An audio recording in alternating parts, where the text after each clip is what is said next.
Hello বন্ধুরা, সবাই কেমন আছো? আশা করি ভালো। আজকে আরেকটি নতুন মিনি ব্লগ নিয়ে তোমাদের কাছে চলে এসেছি। আর এই দেখো, এটা আমাদের ঘোরার তৃতীয় দিন। আর এদিকে দেখো, আমরা একটা বোটানিক্যাল গার্ডেনে চলে এসেছি। এত সুন্দর সুন্দর ফুল ছিল এখানে। এই ফুলগুলো সত্যি কথা যেটা আমি নাম এখন ভুলে গেছি, কিন্তু দেখতে খুব সুন্দর ছিল।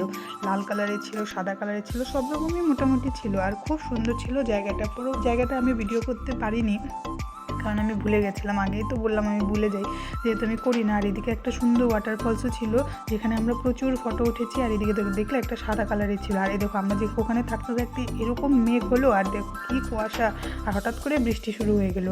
সেখান থেকে আমরা তারপরে চলে এসেছিলাম একটি মনেস্ট্রিতে। মনেস্ট্রির ভিতরটা এত সুন্দর ছিল, যেখানে বুদ্ধদেব আর সব রকম ঠাকুরই ছিল ওদের, যেগুলো সবগুলোর নাম আমি জানি না। আর এখানে বসে ওনারা প্রার্থনা করে। কিন্তু আমার একটা কথা বলবো, আমার না মনেস্ট্রির ভিতরে ঢুকলে কেন জানি না একটু ভয় ভয় লাগে।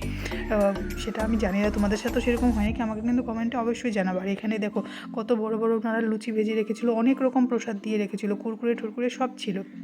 আর এখানে নানা রকম কেক টেকও ওনারা সাজিয়ে সাজিয়ে রেখে দিয়েছিল। কি সুন্দর লাগছে না দেখতে। তো বন্ধুরা, তোমাদের যদি আমার চ্যানেলটি ভালো লাগে অবশ্যই লাইক, কমেন্ট এবং সাবস্ক্রাইব করে দিও। তো আজকের জন্য এখানে রাখছি, টাটা।